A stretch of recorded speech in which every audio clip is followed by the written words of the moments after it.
our purposes. But honestly, it just seems to have a lot of energy around it. And organizers, did a good job. Now, for those of us in the media, we were, slaughtered by invitations to meet with people who, quite honestly, they got the media list and they just started, sending out invitations. And we didn't meet with most of those folks, but we did get an opportunity to spend a good bit of time with Daimler Truck North America. They used Manifest to launch SuperTruck II. Now, this is not their program alone. This is a program that they do with the Department of Energy.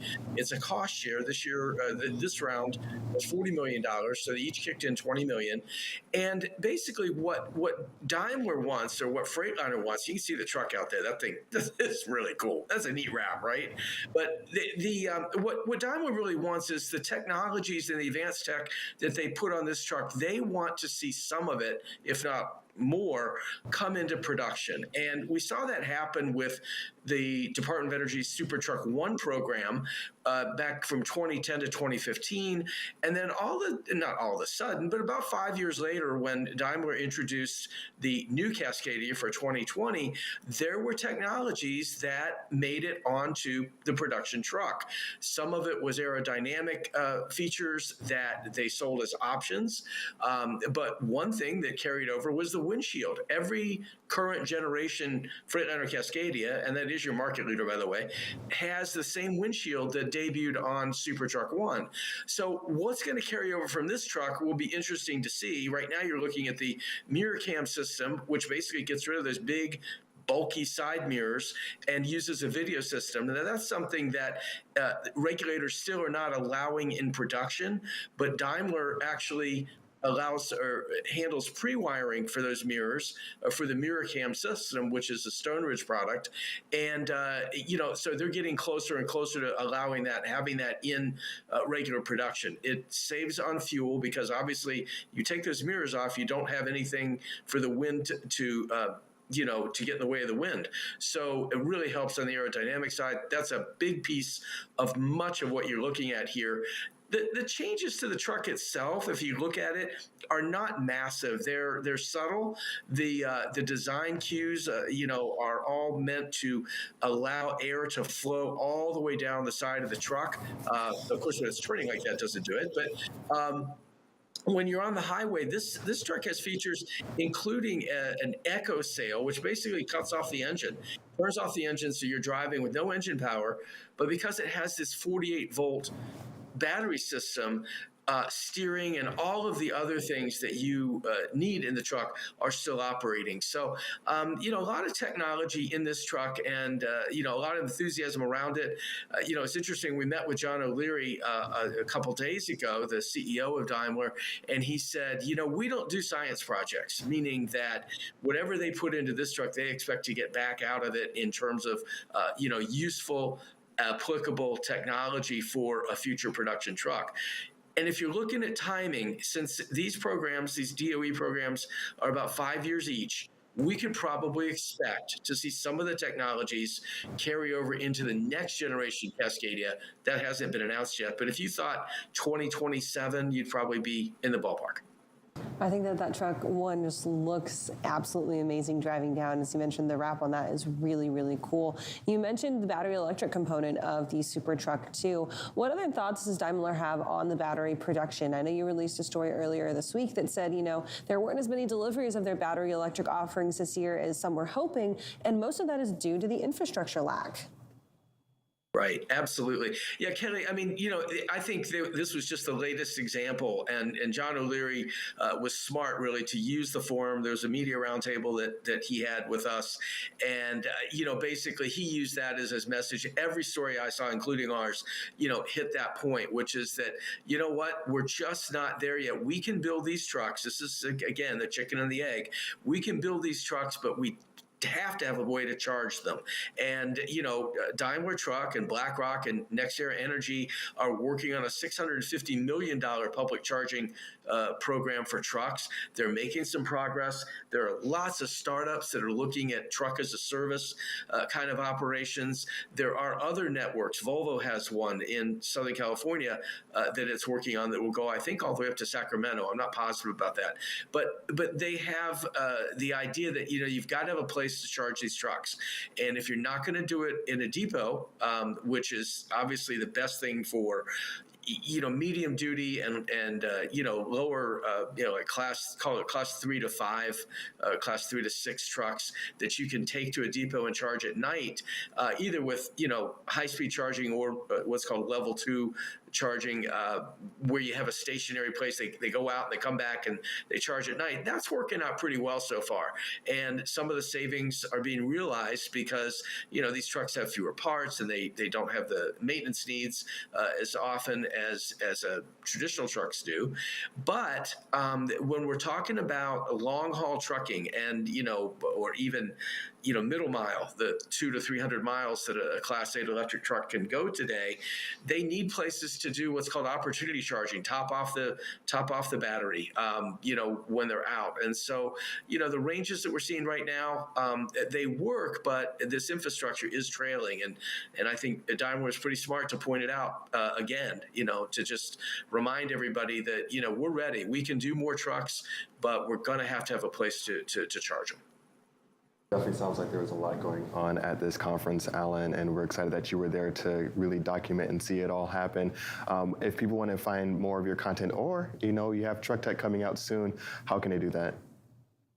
Well, obviously, FreightWaves.com. And then as far as Truck Tech goes, that's FreightWaves.com/truck-tech for the newsletter, which is Fridays.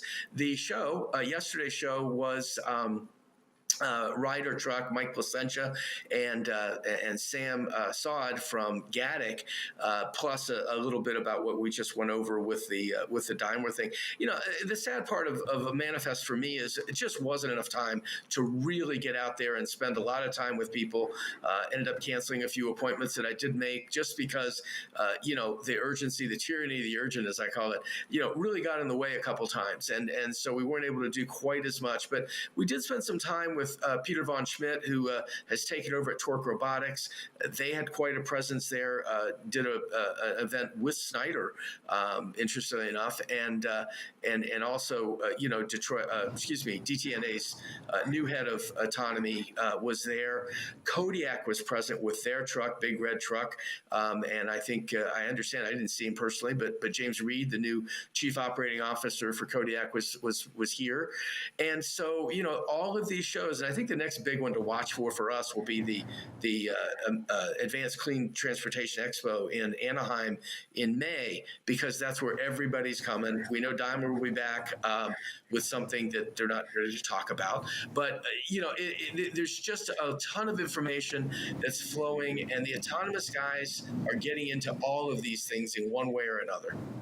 Maybe we get those folks to head up to Cleveland, Ohio for Future of Supply Chain in June as well. I think you should get working on that. I'm sure. Didn't we have Plus at the last one down in I think we had Plus, and I'm almost sure that could happen. I think especially as it gets to the idea of giving people rides in these things. Obviously, they're still, operated by safety drivers right now. But, getting that experience, I mean, we were talking with Torque yesterday, and I was out there in March a year ago, and the advancements they've made in just the year since I've been there are astounding in terms of being able to, drive to the depots and on surface streets and things like that. So, they're not in-city trucks. Let's be careful here. We're not going too far. Right. But they can get that last mile to the depot off of the highway. They weren't doing that when I was in that truck a year ago. And so I think, another visit out there is probably warranted, just to catch up with what they're doing. This is a slow process, but it is progress, and it is happening. We'd love to see it. Alan, thank you so much for being here today. Safe travels back home from Manifest. We'll talk to you tomorrow for Truck Tech. Right now, we're going to toss things over to the wall for our first carrier update.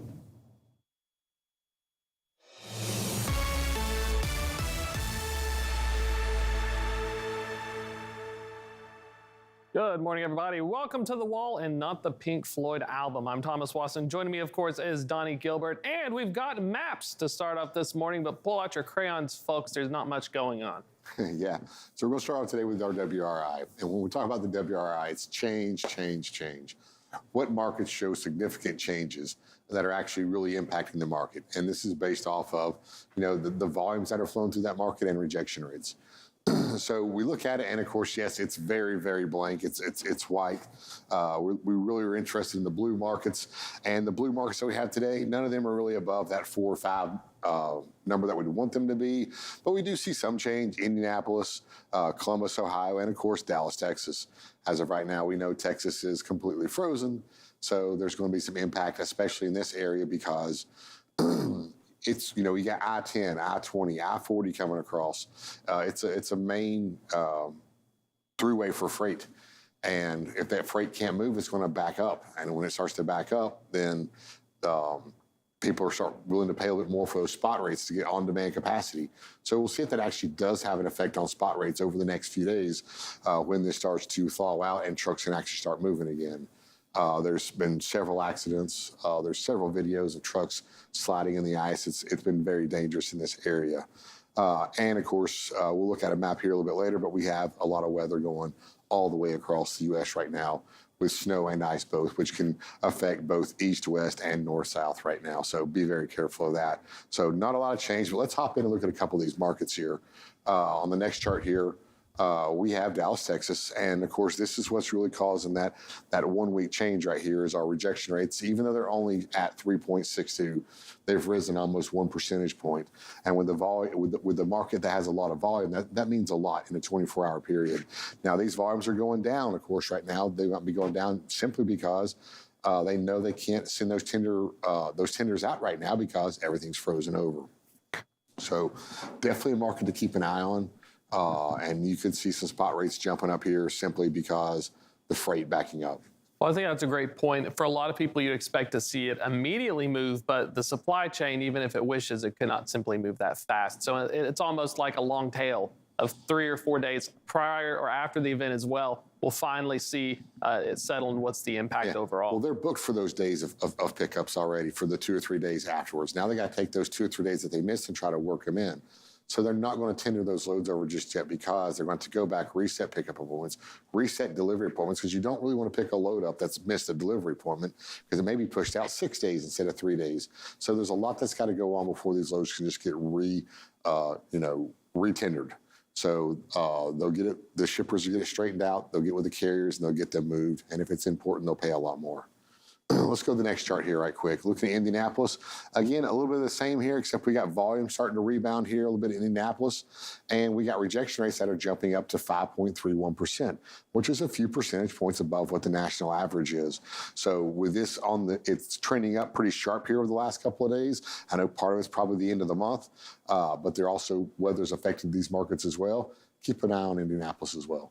It appears as Indianapolis is thriving and they're used to snow, while Dallas is going to be a Dallas Buyers Club pretty soon. But Donnie, thank you so much. Going to be it for this first carrier update. We're going to toss it over to Kaylee with our look at the headlines.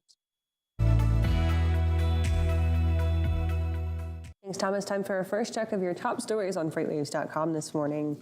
Hawaiian Airlines expects to pay a hefty price for pilot training, and as a result is shifting its maintenance approach as it prepares to fly 10 large Airbus freighters for Amazon.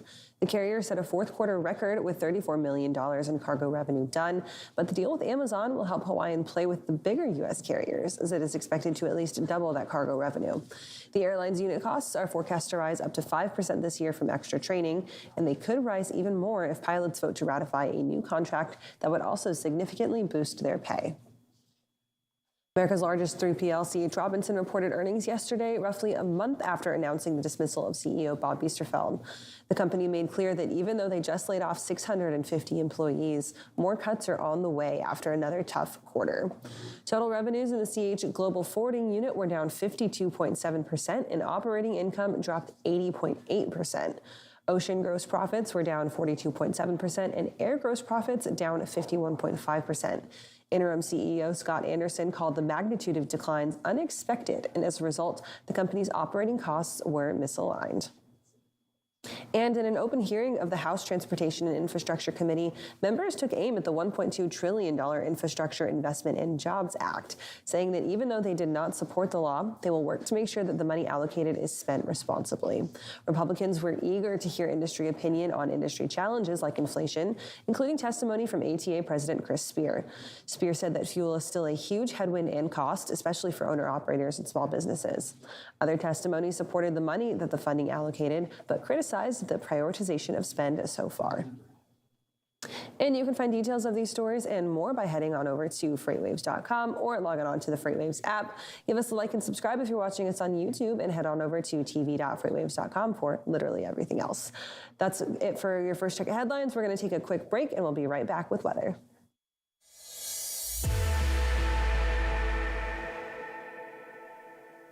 The 2023 Freight Tech 25 list is filled with meaningful innovators from across the industry who are helping shape what the future of supply chain will look like. Check out the full list of these companies and all the latest Freight Tech news at FreightWaves.com.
Welcome to Drilling Deep. I'm your host, John Kingston.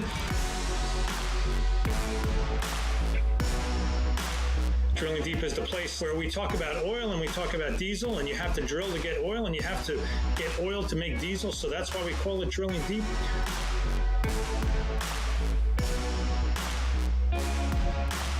Drilling Deep drops every Friday on FreightWaves TV and all available podcast platforms.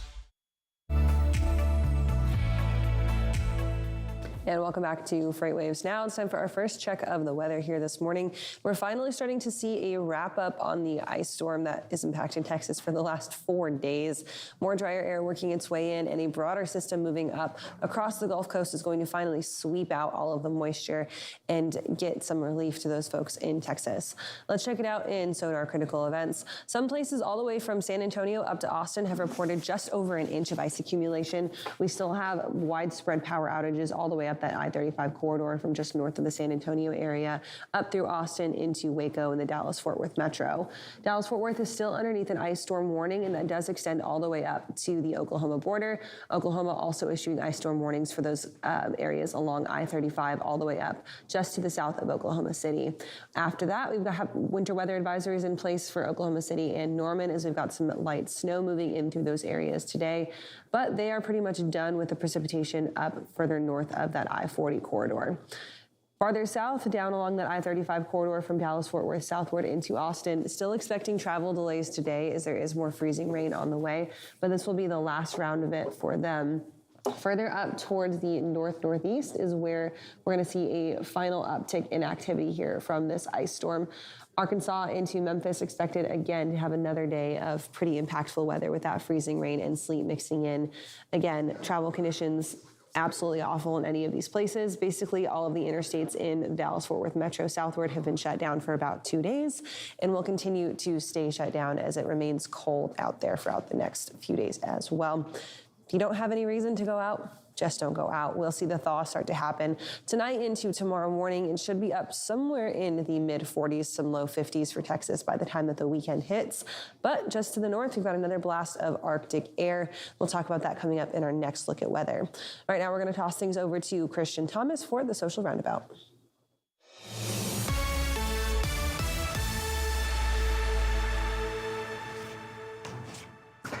Thanks, Kaylee, for that weather update.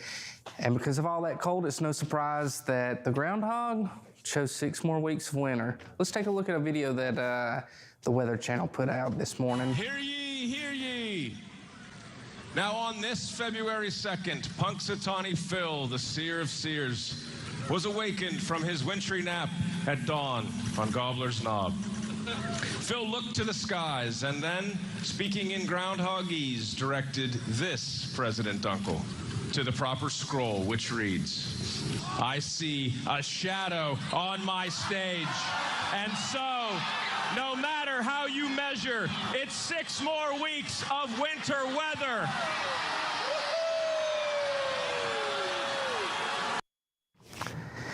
And it being Groundhog Day, we can't not talk about Bill Murray's movie Groundhog Day because this year is his 30th anniversary. Fun fact about Groundhog Day, we'll talk about one guy in 2011 who calculated the amount of time that Bill Murray's character stayed stuck in that loop. He factored in 7.5 years for him to become an exceptional pianist, 7 to 10 years to become great, to learn to sculpt ice, 12 years to become fluent in French, plus the events in the movie. Yeah, Phil Connors, he stayed stuck in the loop for 12,395 days. That's 33 years, 350 days. Now, I gotta ask, we got Thomas coming up next. Thomas, what would you do for 12,395 days stuck in a loop? What do you think? I finally learned to read from the teleprompter correctly. I'm still looking at the wrong camera. This is the right one, by the way. Oh, there we go. Okay. That would take me about half of that 12,000 days. There you go. And the other half would be analyzing Bill Murray so I could be as cool as him one day. I like that. I like that. You know, sometimes I feel like we live Groundhog Day, like on FreightWaves Now, the 5 days of the week. But then we get the joy of like bringing you in on the occasional Thursday to talk a little bit about Loaded and Rolling, both your newsletter and your show. So today might be actual Groundhog Day, but it doesn't feel like it for us here on FreightWaves Now. Thomas, let's talk a little bit about the newsletter for this week. Interesting stuff coming out of a lot of different places. First off, we had Rachel Premack on yesterday talking about her cardboard article. I want to get your take on this. When we see a drop in cardboard demand, it's not a good thing, right? It's not, but it's fascinating because not only did it kind of go viral, I saw it on LinkedIn News and everything else that's been popping out, but corrugated cardboard, there's an entire subculture of like, in freight supply chain, you know, you're hauling consumer goods and other areas, but one of the interesting, fascinating ones is the corrugated folks because typically they operate on 2 interesting ends. They're either taking recyclable materials and turning them into another form of packaging, or they're producing the packaging to ship to an inbound customer. So it's cool because when we're looking at predicting where things are going, Rachel had a great point where the corrugated folks are having their 2008 moment, but instead of the Big Short, it's kind of like the Big Short with cardboard. They couldn't afford Steve Carell, so they got somebody else. But, you know, looking at this trend, it makes perfectly good sense. All the buzzwords, e-commerce, lowered consumer demand, greater spending on services, this is being reflected in overall lower requests for cardboard. So if you know like a canary in the freight coal mine, it's really the cardboard people because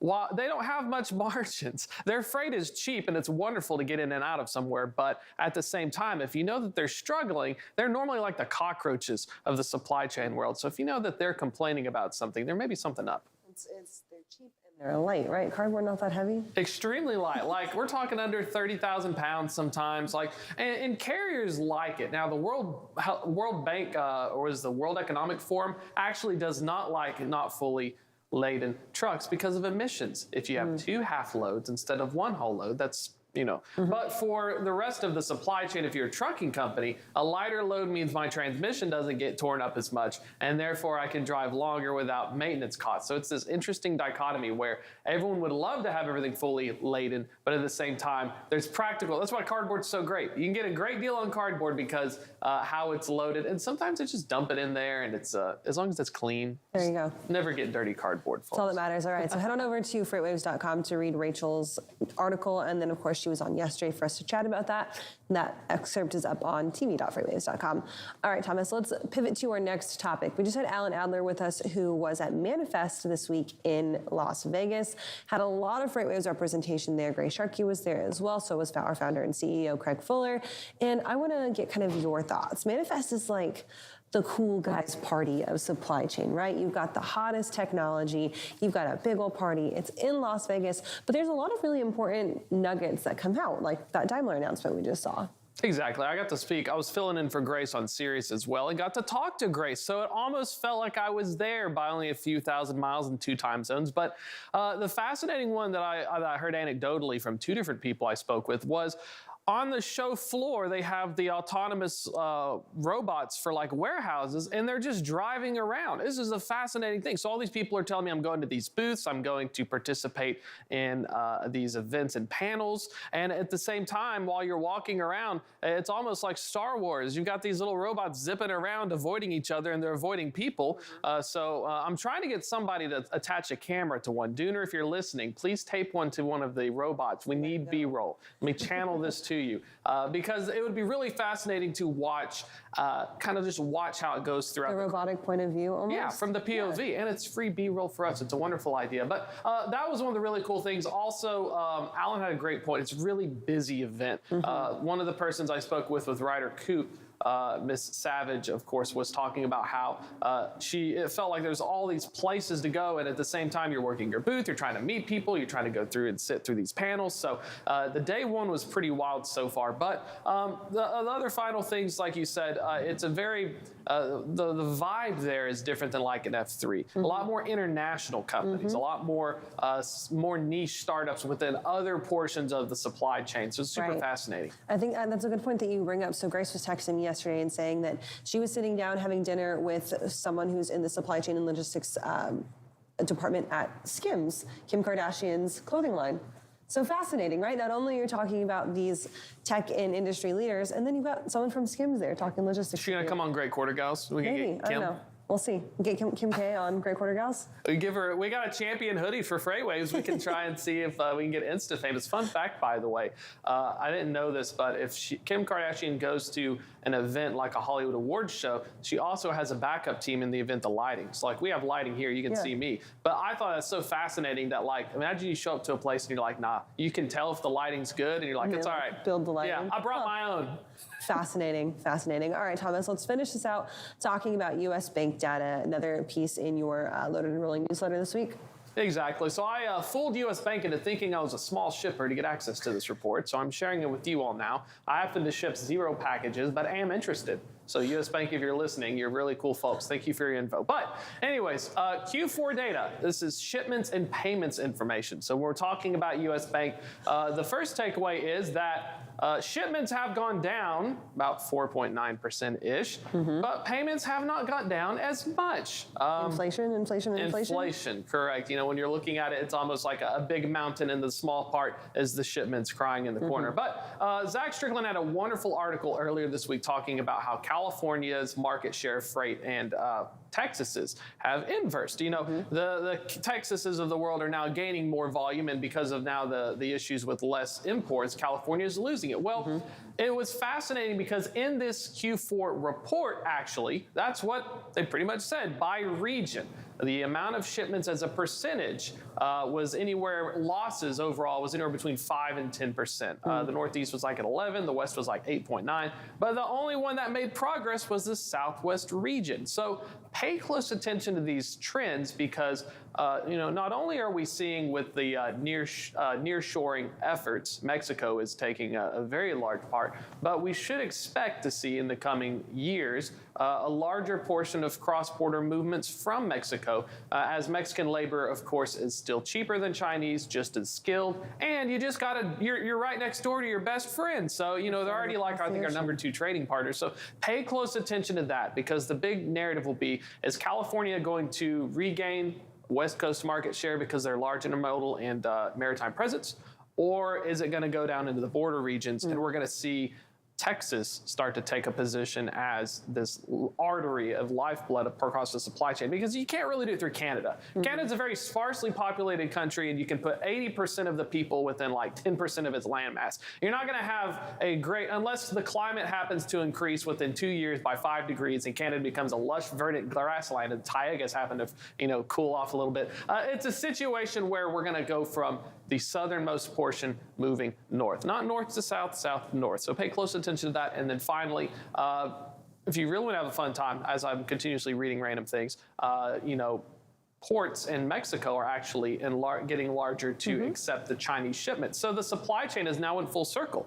We'll ship the raw materials to China to get fabricated. China realizes it's too expensive. They ship it across back to Mexico. Mexico produces it and then ships it across the border, either by rail or by truck. Yep. So it's a circle of life, folks. Fun times. And we actually spoke to Noy Mahoney earlier this week about Port Laredo and its absolute dominance as the #1 ag port in the United States as well. So also not to be discounted is the agriculture imports that are shipping cross-border too right now.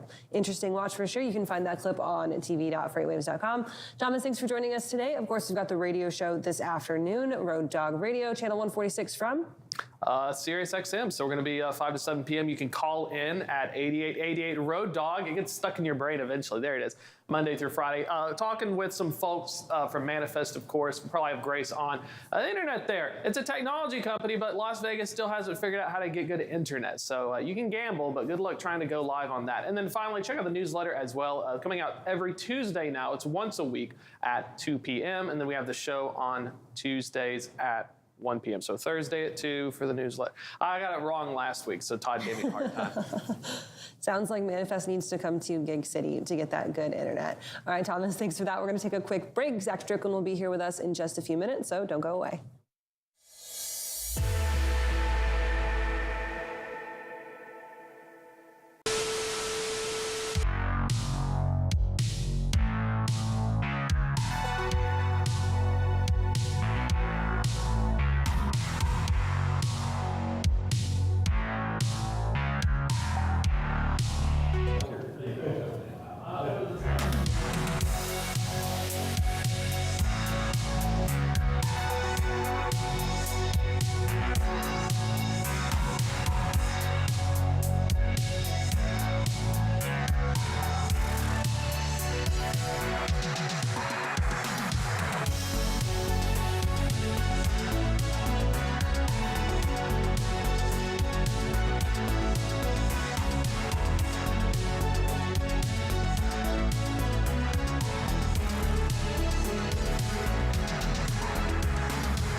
Like F3, we know what they want is a chance to show off their products, their swag, and make new partnerships that will last until our next FreightWaves event. But the problem is there are so many industry events, it can be so hard to find the right one to invest your time and energy in. We at FreightWaves take your investment seriously. Which is why we've brought together thousands of industry professionals in one city over 3 days to showcase all you have to offer. Because your successful connections at an event like F3 move all of us forward. Don't believe us? Join us in June.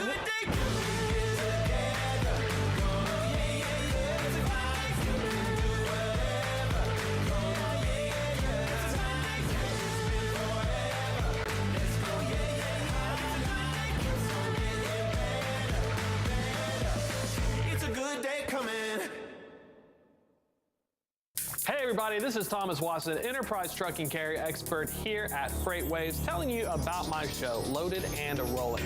Now, it involves trucking topics for large carriers and even small ones that wish to be large.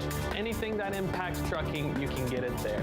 You can catch us every Tuesday at 1 p.m. Eastern on tv.freightwaves.com. We do it live.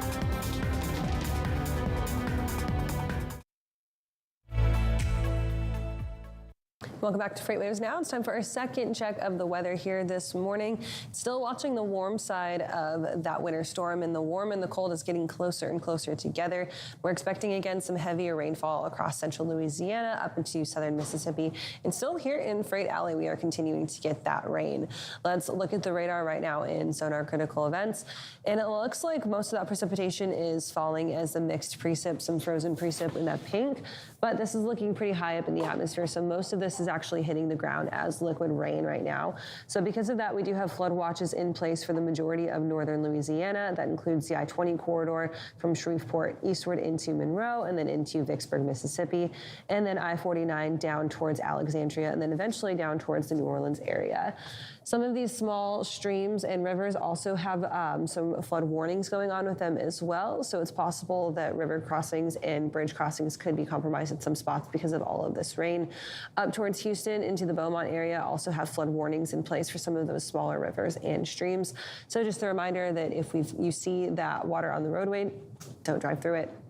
Further out ahead of the storm, that line between, again, just rain and that wintry precipitation, the wintry mix, is pretty thin here in the valley, in the Tennessee Valley, all the way from Knoxville down towards the Birmingham area. We're sitting mostly in rain, but you head just about 40 miles up the road on top of the Cumberland Plateau, and we've got some snow and some mixed precip coming down. That does include I-65 up towards Nashville, as well as the I-24 corridor moving here from Chattanooga up towards Nashville as well. Winter weather advisory is still in place just for that mixed precipitation, but overall you're starting to dry out in the Nashville area. Memphis, you're still getting a pretty decent amount of freezing precipitation and ice, so we do still have those ice storm warnings in place for at least the rest of today and into tonight. Other than that, the storm slowly starts to taper off as we head tonight into tomorrow morning. Then we will see a little bit of melting, but behind that, next Arctic blast is on the way. We'll go ahead and take a couple more checks of weather coming up in the second hour of FreightWaves Now. Right now, we're going to toss things back over to Anthony Smith. Right now, we're welcoming on the Sultan of Sonar himself. That's right, Zach Strickland is here in office. This isn't Freightonomics. We have a few questions for him. Zach, thanks so much for being here this morning. Yeah, we get a little warm up before Freightonomics today. I'm out of my element a little bit. Yeah, though. we're asking the hard questions, yeah. Zach. And so starting it off, I need to know, why is Texas and California moving in opposite directions right now? Yeah, I mean, Thomas hit on this earlier, but we were seeing this, every week I write a Chart of the Week article, and it's 100% derivative of the data that I see throughout the week. So this was an interesting nuance that I found, is that Texas has actually been more resilient during the freight downturn in our outbound tender volume index. And of course, our tender volume index measures the total number of tenders that shippers are submitting to their carriers for capacity. They're requesting a truck to come in and cover that freight. And we have not seen near the decline out of Texas that we saw in California. California has eroded faster than the overall market, while Texas has only eroded at about a 12% clip year over year on the tender volume index. California, on the other hand, was like 40%. So this makes too much sense in the narrative of reorganizing supply chains, near-shoring, friend-shoring, whatever you want to call it. Now, I don't think that that's necessarily the main driver here, and the article, of course, goes into that in a little bit more detail, but I think this is more of a byproduct of just this holdover event of a shift to the east. But it's more than that. There's more to it than simply just like everybody shifted their freight container volumes into the East Coast ports. Most of that has already eroded from the ports of Savannah, New York, New Jersey, Charleston, et cetera. So that's kind of faded. But Houston has remained more resilient when you're looking at customs. So there's a little bit more here than just a simple this is a leftover kind of a dragging tail to something that's fading entirely. So what Speaking about Houston, what does, the Port of Houston have to kind of play in this role? Yeah, so Port Houston is normally like this big chemical, energy-centric. Texas, obviously a big port there.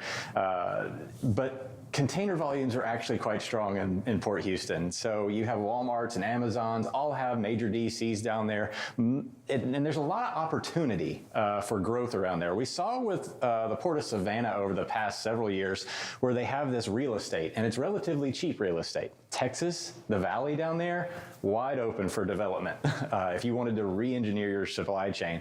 So if you have a port there, so you have a place that you can get container volumes into, but it's also right next to Mexico. Mexico is obviously a good target for a lot of that friendshoring, nearshoring activity that we've talked about. It's not going to replace China or Asia overnight for sure, but there's the most potential opportunity there. If you're looking at setting up a supply chain that's going to be more flexible, especially as we're talking about deglobalization and kind of bringing things closer to home, it makes too much sense. It's almost like a good centroid for North American freight activity. Thomas even talked about Canada, how it's not really a great, in terms of geography. It's got plenty of space. Climate's not super conducive, so neither is the population because it's all positioned down there towards the border of the United States. Mexico, however, has a big swath if you can get around some of the political issues that Mexico currently has. And now keeping on the port side, looking at California, LA, Long Beach, starting to see some early signs that there is some activity building up there. What does that mean for activity on the East Coast, kind of maybe potentially migrating to some of the West Coast? Yeah, I think that's more just things returning back to the West. I talked about New York, New Jersey, Savannah. They've already kind of seen that, erosion back to the West. It makes too much sense, especially as container rates have dropped all the way back to where they were pre-pandemic. Craig and I talked about that just last week on the State of Freight. In terms of financial transportation management sense, if you're shipping something from China to North America, it just makes a lot of sense to go into the ports of Long Beach and Los Angeles. And of course, rail, their service issues have become untangled, decluttered, so you can push things on the rail there. So cost management, definitely more conducive to shipping things direct into Los Angeles, Long Beach now. That doesn't necessarily mean that it's going to go all the way back, to where it was. I think what we've seen is a lot of development in the supply chain infrastructure where people have now built up different areas across the country that they have other options now that they were really just overly reliant on the West Coast. But I think it's natural for them to return a lot of that volume back to the West Coast, for sure. With some of that return in volume, do you see that there's going to be any kind of hesitancy with any kind of laws and regulations? You think that will play any type of role in this? Yeah, I think you've already, 85, obviously, a huge deal with specifically that sector there. Drayage, of course, is where that all started and began, the transportation of those containers from the ports to the trucks or to the railheads and things like that. So I think people have gotten a little tired of that being a point of a bottleneck, if you will, in the supply chain. So it makes a lot of sense for some of them to diversify their transportation portfolio, their supply chain portfolio, by having some alternative solutions already in place. So that means that, yes, the tide will go back out to the West, but then, they're going to hedge their bets a little bit, spread their energy across the country where they can. In Houston, of course, the first stop once you get through the canal there. And it's really interesting when you're thinking about, of course, we mentioned earlier, nearshoring and reshoring and what that kind of looks like within the U.S. And one of the big things, of course, that I've been hearing, and really one of the proponents for reshoring is the types of roles that will be reshored, and a lot of it seems to be more on the capital intensive rather than some of the labor intensive, and some of the more labor intensive being nearshoring in Mexico than the U.S. And definitely seems like we're well positioned here for nearshoring for more of the capital intensive stuff. Yeah, I think it's going to be interesting because the whole reason that we source things in Asia and China is the cheap labor. A lot of these companies were chasing that dollar. It makes sense, but as inflation is hitting that population as well, it's harder to deal with. Of course, there's huge amount of risk that was exposed during COVID. That's going to be, and of course, that's going to be more your department than mine to talk about that. Maybe we'll hit on the Freightonomics on that one here in the future. But, as China becomes a little bit more expensive, a little bit harder to deal with, it's just the natural flow. These companies are going to look for alternatives to produce their product. Not necessarily, the dollar isn't going to be the main target. Obviously, it's going to be a huge target to keep that the cost low, but it's not going to be the only reason that they do something moving forward. And I think that that's sort of what we're seeing right now, at least on the very front edge when we're talking about Texas and California. Like, I think Texas has got a lot more opportunity in it for growth than California does moving forward. And some of the nearish term things that I kind of see as a potential hurdle, one of the things you mentioned is the dollar. And I think one of the potential hurdles that we might see is the devaluation in the US dollar, kind of making things a little bit more expensive, especially on the import side. And I think that might be a little bit of a wild card factor. Are there any wild card factors or underlying trends that you're thinking about over the next, say, 6 to 8 months? Now, I don't see anything really crazy going on. I think what we're going to see is this return to seasonality. That's the thing that I'm waiting on, is that we kind of fall back into a pattern. But I don't think that it's going to ever look the exact same way that it did before COVID. And I think that's what everybody's waiting on, is there's going to be like this normalization is going to be a post-COVID life that looks like the pre-COVID life.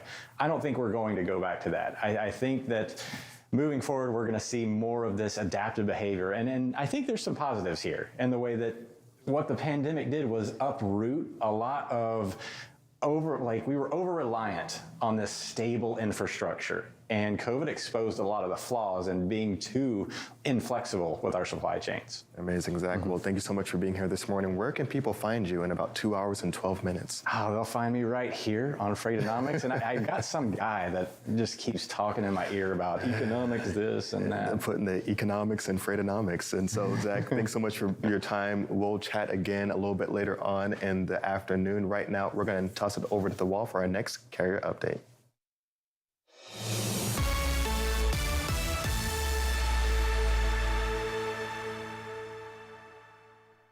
Welcome back to this carrier update. I'm Thomas Wasson. Joining me, of course, is Donnie Gilbert, and it looks like we're looking at some contracted rates. But first, Zach brought up some good points. Yesterday, we showed the split between running freight from the West Coast to Chicago versus bringing it to the East Coast. It's gotten cheaper now to run to the West Coast, and we might see things normalize. Well, now I'm looking at contracted rates here and think, what is normal? What is normal? We haven't seen it in quite so long. Turn around here, Thomas. This is back 2019. The blue line is dry van contracted rates. The yellow line is reefer contracted rates. Reefer, the equipment costs a little bit more, costs more to maintain, costs more to run. Naturally, you pay a little bit more for a reefer. We always use about 25, 30 cents a mile on spot rates. Could be more, but that's about what we ran it at when we were quoting, about 25, 30 cents more per mile. Now, coming through 2019, right around 2020 here, we see where COVID hit, the economy shut down, but the demand for dry van took off, and they crossed right here in early 2020.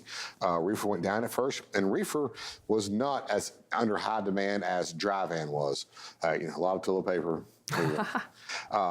Anyways, can't fit it in the fridge. That's the problem. No, in 2021, we saw reefer pick up demand a little bit more, but is this the norm? This is pre-COVID. Is this the norm? Well, we're getting maybe back close to it. Look at here. Finally, after a few years, reefer is now within 8 cents of dry van. Are these going to cross? And that's what I think going back to normal would be, is seeing these two contracted rates cross back up and reefer getting back up here where it's above dry van again. Now, is that going to happen right where we're at? Is it going to come down to around the $2.25 mark, or is it going to be around that $2 mark like we were pre-2020? And that's a great question, because it is a matter of runway, and a lot of consensus is saying, some form of normalization between end of Q1 this year by the end of the first half. And so, that's 3 months of somewhere in between. You could throw a dart and still be somewhat in the range. I like your question because costs are higher, fuel costs are higher. It's expected to remain high for diesel because of various litanies of factors, geopolitically including. And for the reefer folks, it finally, like Gandalf in Lord of the Rings, the reefer has returned after its long hiatus. It only took about a few hours if you're going with the Peter Jackson version. But this is something so important to watch that I think people are sleeping on is what does it mean? Because even the contract to spot spread right now is still between like 60, it was like 70 cents last time I looked at it. And so we're in this weird situation where we know it's going to go down. We know the leading indicators. We just don't know how fast, how soon, and to what extent. And where's it going to, when is this going to look like this for the future going forward? You know, where's it going to be at between $2 and $2.50? It's not, I don't believe it's going to be this high. I believe we're going to be somewhere down here in this $2.10, $2.20 range possibly. And then we'll see reefer again, 25, 30 cents a mile higher than drive-in, and it continue on. And we can call that back the normalization of the contracted rates for reefer and drive-in. I think it's such a great point, and we'll be definitely checking it out in our next carrier update as well. But, folks, don't touch that internet dial. We're going to head into a quick break and be back with more FreightWaves Now.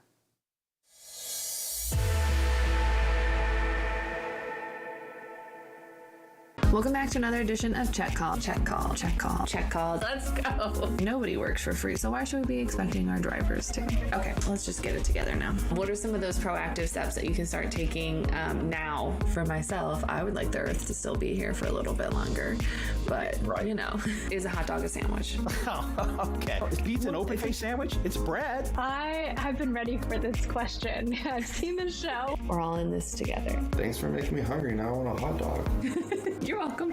Catch episodes of Check Call Tuesdays at 12:30 on FreightWaves TV. Keep up with all things Check Call on freightwaves.com/checkcall. See you on the internet.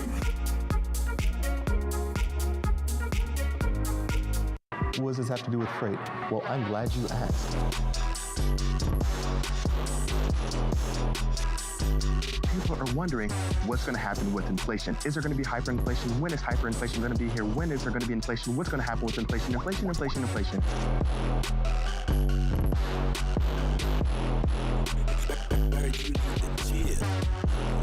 This is the sexiest topic within the economy right now.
Good morning, welcome back to FreightWaves Now. I'm Christian Thomas, this Social Roundabout. We're gonna take a look at a video that started gaining traction and really became popular last week. And it's where a neighbor recorded one of his neighbors winning a year's supply worth of Budweiser. And this is how they delivered it. Let's take a look at this video on TikTok.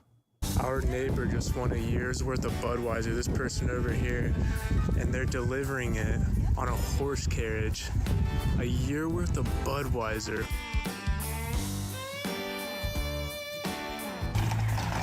Yo.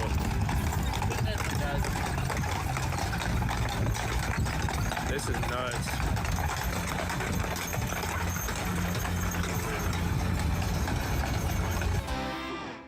Party at their house tonight.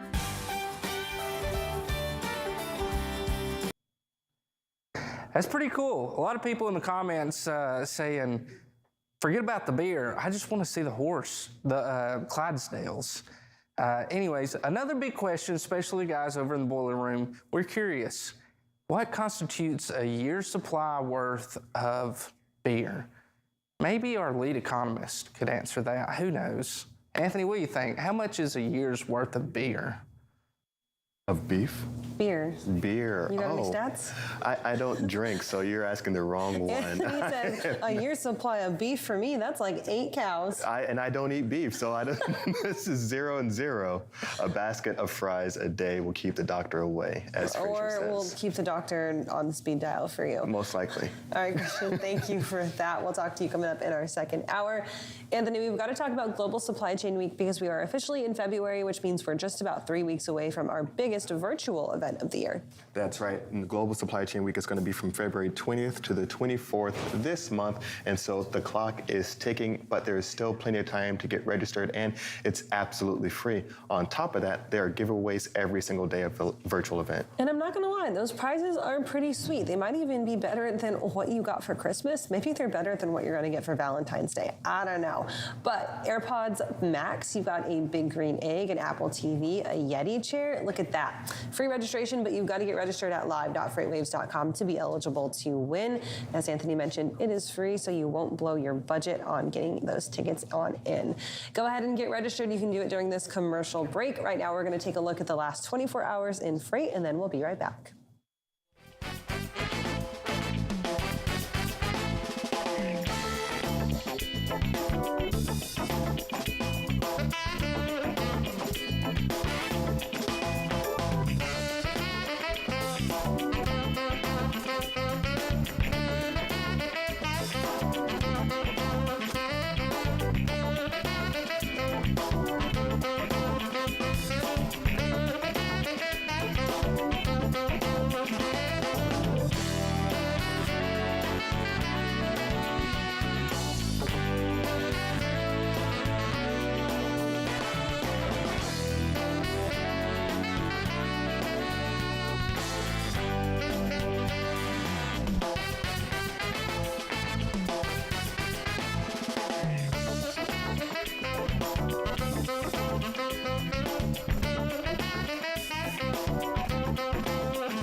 When guests come to an event like F3, we know what they want is a chance to show off their products, their swag, and make new partnerships that will last until our next FreightWaves event. But the problem is there are so many industry events, it can be so hard to find the right one to invest your time and energy in.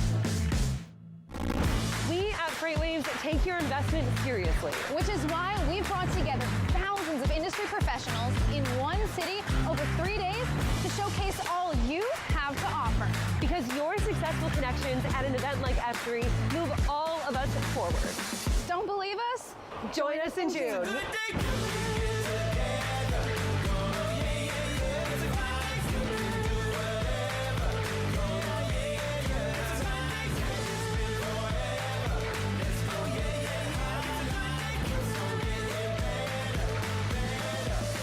It's a good day coming.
And welcome back to FreightWaves Now, starting off your second hour this morning with a look at your top stories on FreightWaves.com. America's largest 3PL, C.H. Robinson, reported earnings yesterday, roughly a month after announcing the dismissal of CEO Bob Biesterfeld. The company made clear that even though they just laid off 650 employees, more cuts are on the way after another tough quarter. Total revenues in the C.H. Global Forwarding unit were down 80.8%. Ocean gross profits were down 42.7%, and air gross profits down 51.5%. Interim CEO Scott Anderson called the magnitude of declines unexpected, and as a result, the company's operating costs were misaligned. In an open hearing of the House Transportation and Infrastructure Committee, members took aim at the $1.2 trillion Infrastructure Investment and Jobs Act, saying that even though they did not support the law, they will work to make sure that money allocated is spent responsibly. Republicans were eager to hear industry opinion on industry challenges, including inflation, Chris Spear. Spear said that fuel is still a major headwind for carriers, especially for owner-operators and small businesses. Other testimonies supported the money the funding allocated, but criticized the prioritization of the spend. Autonomous software maker TuSimple has denied a recent Wall Street Journal report on a push for an espionage investigation into the founders and CEO of the company. TuSimple said that it continues to cooperate with the Committee on Foreign Investment in the United States after criminal charges were recommended last year. The charges came from concerns that TuSimple's two founders and the current CEO improperly transferred technology to a Chinese startup. CIF-US does not have the authority to recommend criminal charges, but any individual of the committee could go to the Department of Justice if they wanted to. Management from LTL carrier Old Dominion maintained their view on a volume turnaround by spring on its earnings call yesterday. Before the market opened, the company announced that it had beat expectations once again. Fourth quarter earnings per share came in at $2.92, 25 cents higher than estimates and 51 cents higher year over year. Revenue for the fourth quarter was up 6% to $1.49 billion, even though tonnage per year fell 9% year over year. OD did feel a lack of peak season in its volume numbers. Tonnage was down 4.4% quarter over quarter, when a normal sequential step down is just 1.3%. And FedEx has announced that it will reduce the size of its global officer and direct workforce by at least 10%, as well as consolidating certain teams in order to cut costs. In an internal memo, CEO Raj Subramaniam told the company that the cuts are critical to remain competitive in a highly dynamic environment. The memo did not say which teams or functions would be consolidated, but it will not affect a huge amount of employees, as FedEx only has 100 global officers and directors. And you can find details of those stories and more on FreightWaves.com and our FreightWaves app. Give us a like and subscribe if you're watching us live on YouTube, and a follow on social media. Head on over to tv.freightwaves.com for everything else. Right now, we're going to toss things back over to Thomas and Donnie for our next carrier update.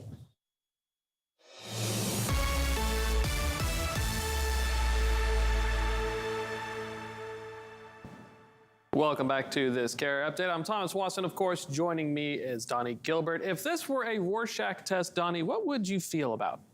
How would this make you feel, sir? All right. We've got outbound tender lead times brought up. And of course, if you go back here, you can look, November, in between December, in between the holidays, you can kind of see about where, 2.8, 2.9 is our average for outbound tender lead times. Now, we look at outbound tender lead times because when shippers start to get stressed or in positions where, maybe rates are going up, they're under pressure, they'll start extending their tender lead times. When you start seeing this happen, they may be paying more for that truck if they need to get it out.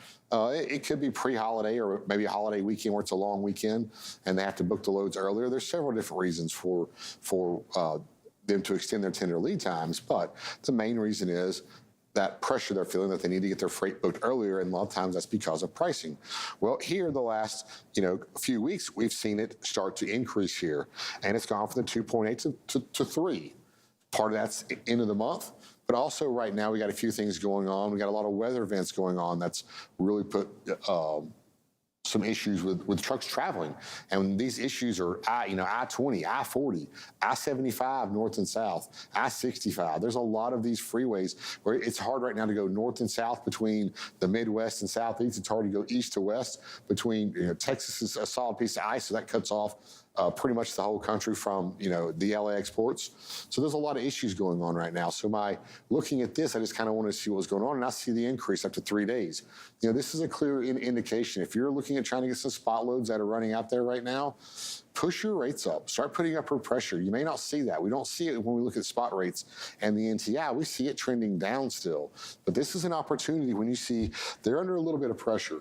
We've got weather events going on. Now's that time that they're going to pay a little bit more because, when these events are clear, the roads are back open, you have maybe 2 or 3 days of freight that's been sitting in warehouses that should have already shipped. Among the freight that needs to ship that day already, they're going to start to get backed up some, like I say, and that will be why they might go to the spot market, find some on-demand capacity, pay a little bit more, and get caught up.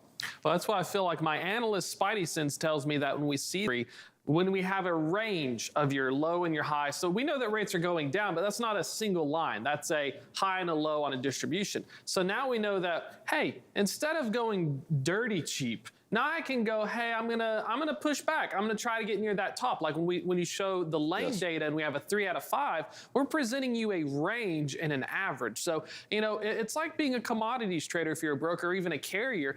You smell that there's an opportunity, you smell that there's some movement. Your job now is to look at this data and say, hey, I'm coming in a corner right now, we're seeing some movement, let's hit the gas. Let's see if we can get something out of this. But if you're not paying attention, this right here is a missed opportunity for carriers.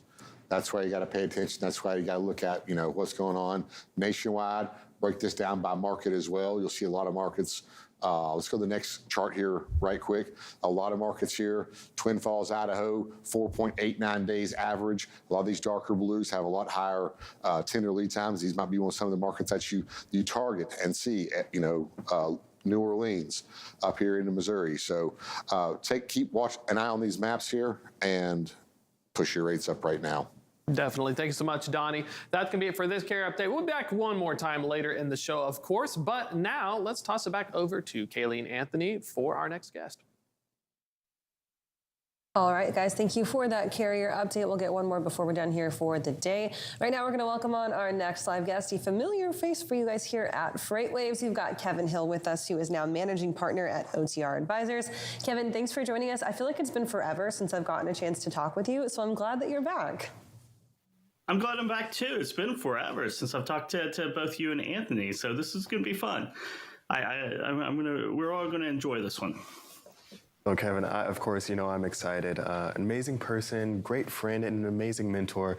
And one of the big things that, of course, we're going to all know you for, those that are tuning in right now, is put that coffee down and really some of the different aspects of sales. And that's what we're talking about today, and really some of the cues that you should be talking to. Can you tell us a bit about one of the first things about sales when it comes into hand signals and sales? Yeah, so I covered this a couple weeks ago on Put That Coffee Down, which you can catch on FreightWaves TV every Tuesday at 12 p.m. Eastern Time. You can download the podcast. I have a few more podcasts out, maybe 2 or 3 a week, with some of the leading people in freight and talking about sales and entrepreneurship. But one thing that I came across was an article in Inc. magazine. It's one change in the way you speak that will make you 20% more memorable. And that is using your hands, right? I know you shouldn't do that on TV. That's what I've always been told, but it makes what you say more memorable. And there's 5 distinct ways to do that. So I'll go over the first one is didactic. And that is pointing to a real object. So if you're talking about an object that you can point to, you should always point to it.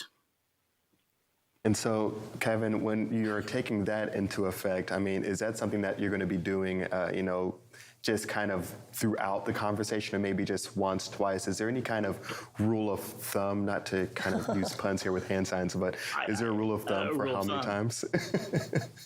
I don't know. If you talk to the Italians, that's all they do is talk with their hands. So, yeah, Kaylee, you know this. That's one of the reasons I became a meteorologist, right? Is because I got to talk with my hands literally all the time. Exactly. So you're always pointing things out on a map.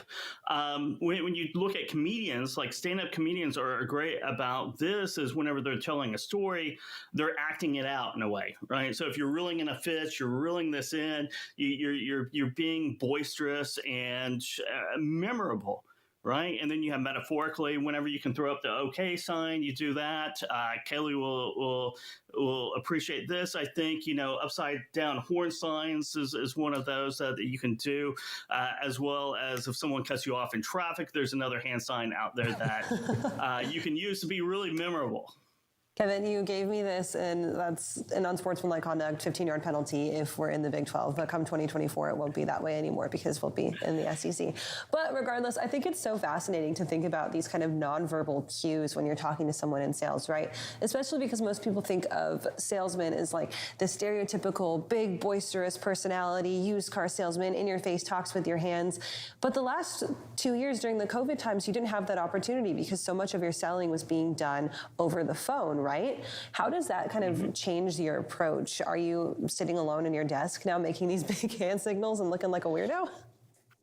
Yeah, you are actually. I mean, there's an old saying in sales, motion creates emotion. So if you're doing this, even if the other person can't see it, they can tell it in the tone of your voice. We all know that communication is only about 5 to 10% the actual words you say. You have tone, inflection, and the hand signals as well. And one of the most important hand signals you can do, whether you're in front of a crowd or on a video call or on a phone call, is kind of what I'm doing right now, is the cadence, right? So whenever I'm doing syllables, I'm moving my hands with that.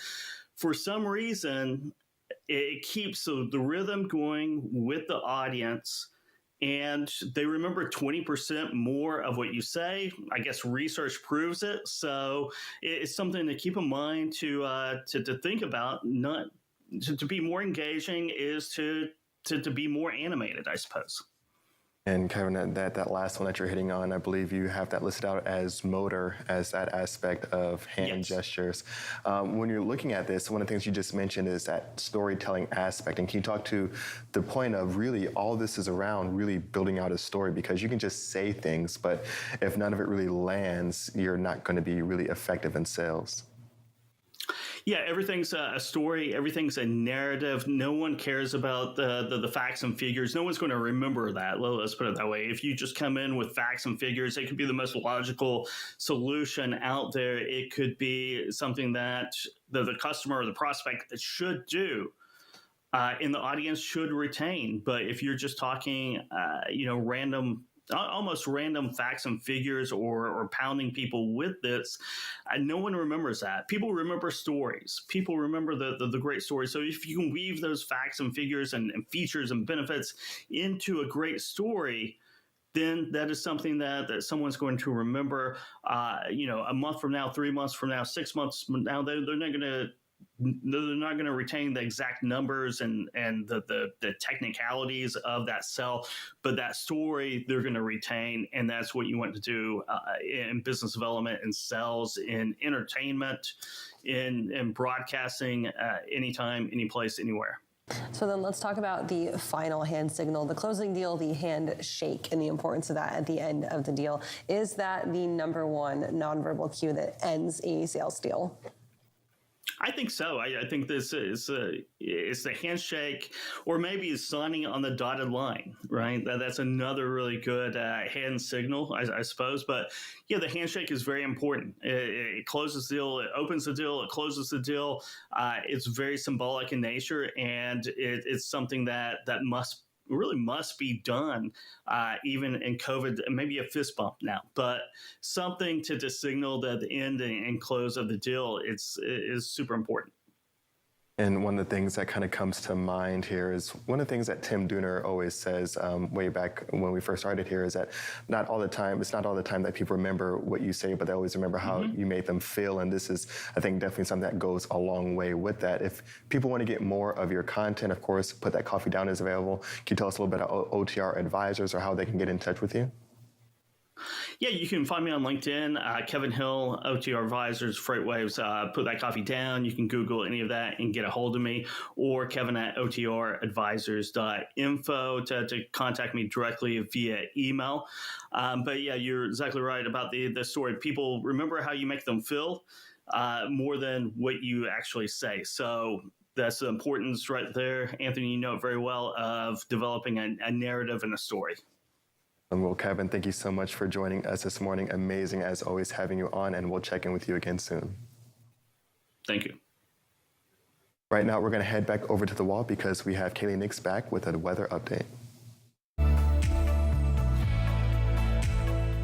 Right, Anthony, thank you for that. We're going to take our next check of the weather and talking about some really bitter cold that's moving down from the northwest, but it's mostly going to be contained to the Great Lakes area as well as the northern plains.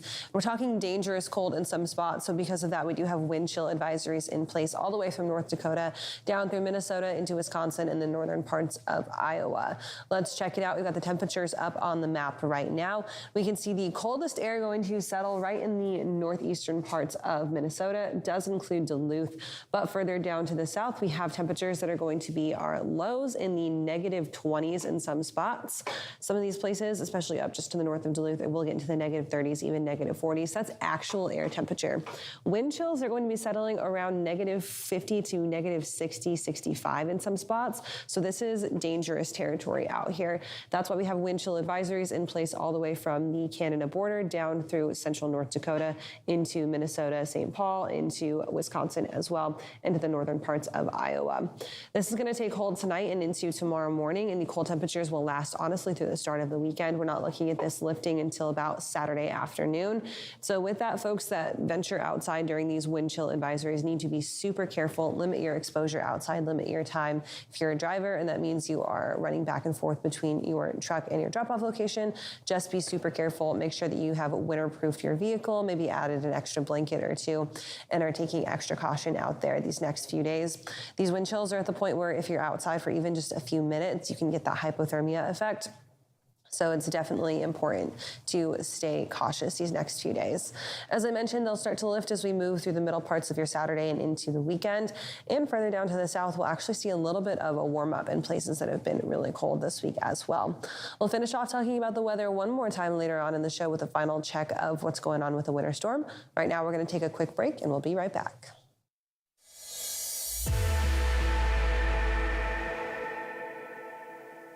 The 2023 Freight Tech 25 list is filled with meaningful innovators from across the industry who are helping shape what the future of supply chain will look like.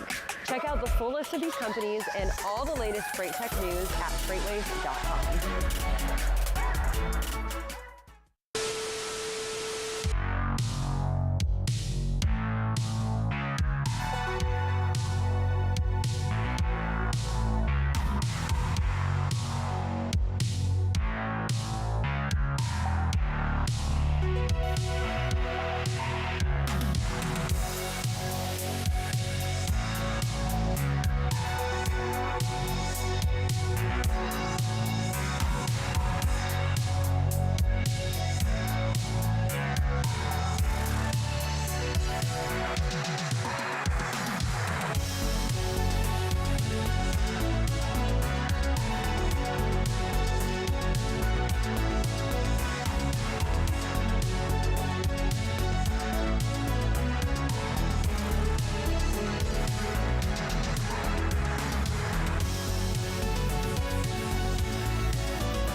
What does this have to do with freight?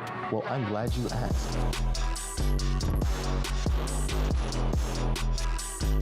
People are wondering what's going to happen with inflation. Is there going to be hyperinflation? When is hyperinflation going to be here? When is there going to be inflation? What's going to happen with inflation? Inflation.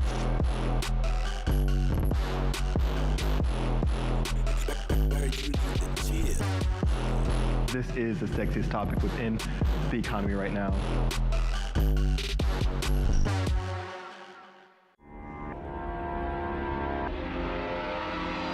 Welcome to Drilling Deep. I'm your host, John Kingston.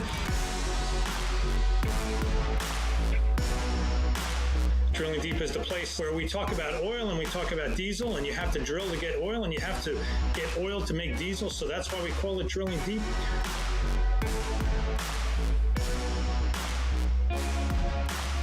Drilling Deep drops every Friday on FreightWaves TV and all available podcast platforms. Welcome back to FreightWaves Now. Going to move into a segment that was so nice, we just had to share it twice. My conversation from this week on Great Corner Gals with Charlie Safro about digital footprints and sticking out in a saturated hiring market. Let's check it out. I think it's super interesting to think about kind of your digital footprint as a job seeker. And obviously, like you and I are both fairly active on LinkedIn, you and I are both regular producers of content, but even for folks who maybe don't work on the media side or who aren't regularly on a show or a podcast, if they've been on one before, you have produced now content, and that is a piece of content that you can then send to a potential employer and say, hey, look at me, pick up on my personality, pick up on my vibe just from me sitting down and doing this interview with Anthony Smith on FreightWaves Now, right? Like that is something invaluable that I think that job seekers in the past haven't really had the opportunity for.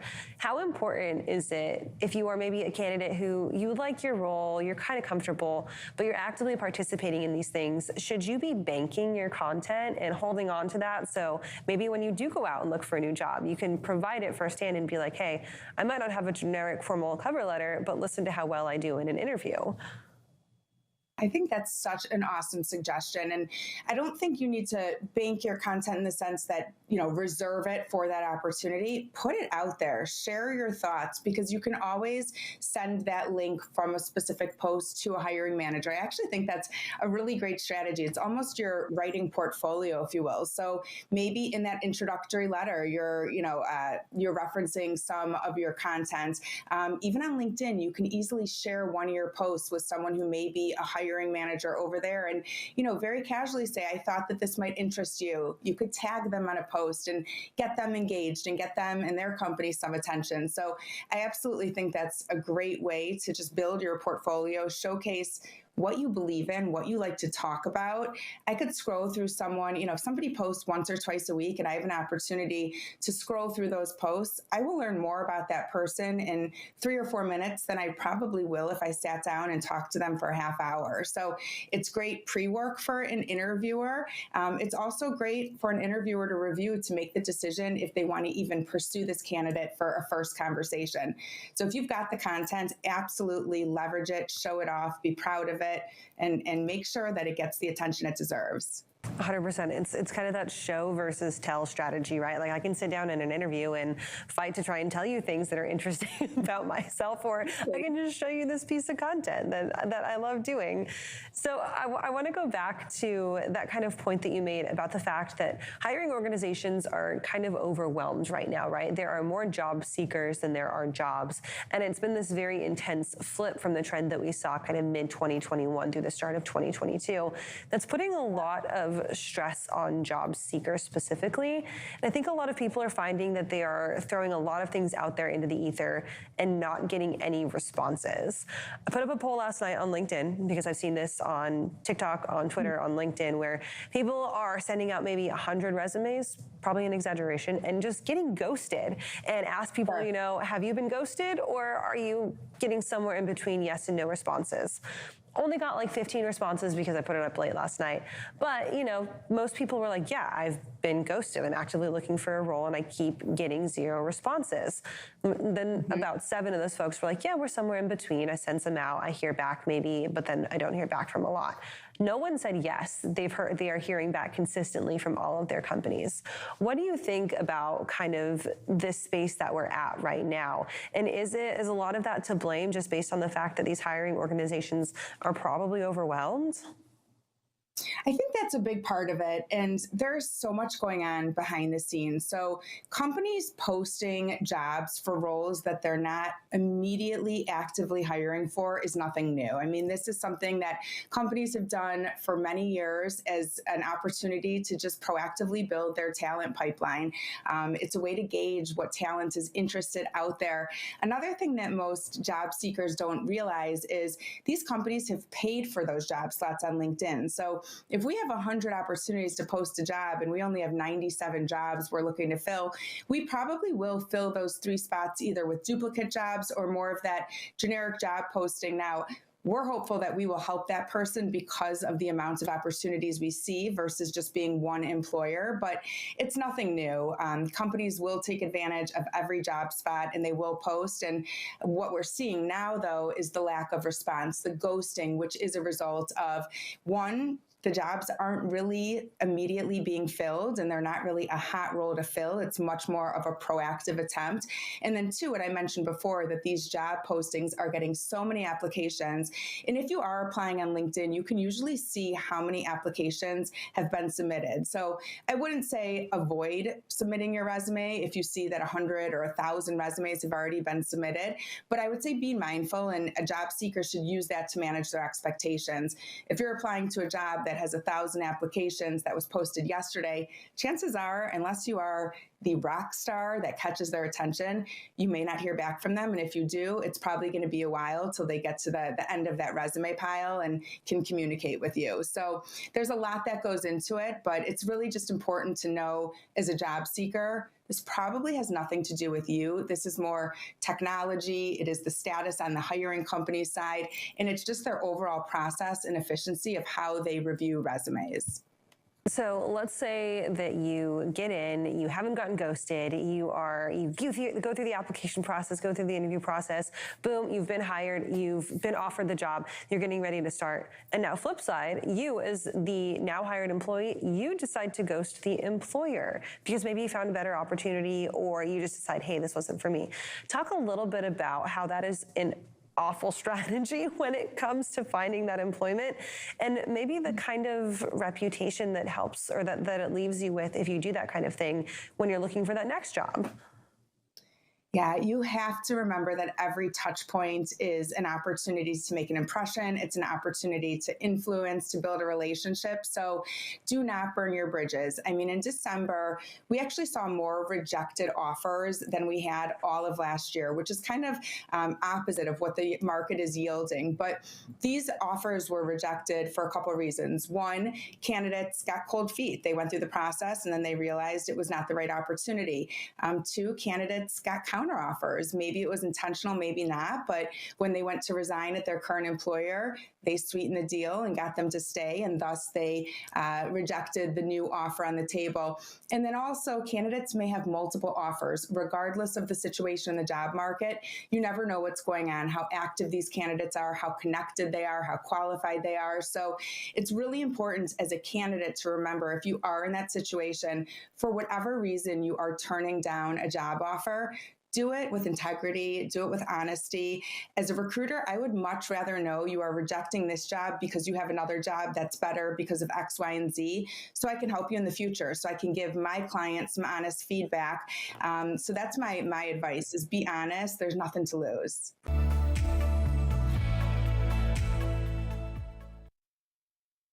Tuesday afternoon right here on FreightWaves TV at 3 o'clock. It's time now for our final check of the weather, and we're moving back to Texas to recap this ice storm that is slowly starting to move out of the state after bringing some pretty incredible damage to it as well. Let's check it out in Sonar Critical Events. We still have that radar turned on, and we can see we've got more dry air making its way into the state from east to west. What looks like some lingering showers out to the west are just a few flurries that are hanging on, but back behind this line right here, you've got much drier air in place. The rest of that's just kind of radar clutter going on. Right now, Dallas-Fort Worth, you're seeing those bands of freezing rain start to break up, and you'll see less and less precipitation as you move throughout the day. It's going to end from west to east today, but total accumulations have been fairly impactful. We've had total ice accumulations of 1 inch or so in some spots. Of course, we do have power outages from the Austin area up the I-35 corridor. Some folks in Dallas-Fort Worth without power as well. The ice storm warnings have been allowed to expire for the Dallas-Fort Worth Metro as this precipitation comes to an end, but we still have a winter storm warning in place that does include the Austin Metro, Caryville, Bernie, as well as San Marcos. That's going to expire later on this afternoon. Further out to the east, we're still watching these impacts from this winter storm be fairly impactful, that is, all the way up through central Arkansas. Still have the ice storm warning in place for the Hot Springs and Little Rock area. This does include the I-40 corridor moving eastward into Memphis. Memphis entering the last big blast of this ice and frozen precipitation for today. But again, the I-40 corridor is going to remain extremely slick. Same thing moving down I-55 into northern Mississippi. All of these areas have a ton of little streams or rivers that run through them through the Mississippi River Delta, and all of those bridges, solid sheets of ice. So again, if you're in any of these areas, Memphis, westward into Arkansas, or even still in the Dallas-Fort Worth Metro, just don't go anywhere today unless you have the ability to slap ice skates on the bottom of your car, which you don't. So just stay home. That's it for the weather today. We'll continue to watch this one more day as we head throughout the rest of our week. Right now, we're going to toss it back over to Christian for our final social roundabout.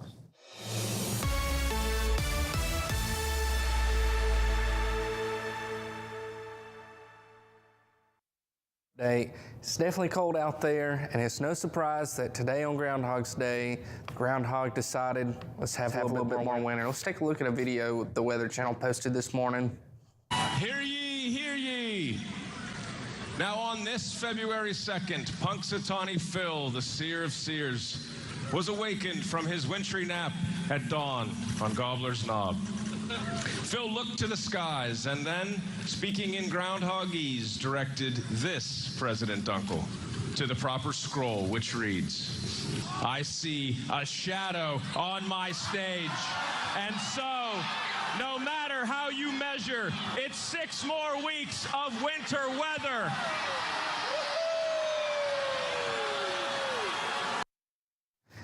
Yeah, no surprise there. More winter. How lovely. I'm about sick of this cold weather out here. Anyways, let's take a look at some of the weather out in Texas, gaining a little bit of traction. Here's one video. This was posted by WFAA out in Fort Worth, Texas, of icy roads. This truck trying to get up an incline, loses traction, starts sliding backwards. Definitely doesn't look too great there. Anyways, our next video was posted by Dallas TV. It is of a USPS truck trying to get mail delivered. Definitely out there, gotta get that mail delivered. Anyways, that does it for this social roundabout. It's time now for Bill Priestley to continue the freight conversation. This week's guest is TIA President Anne Reinke. She's responding to last week's conversation with Omar Singh. Take it away, Bill.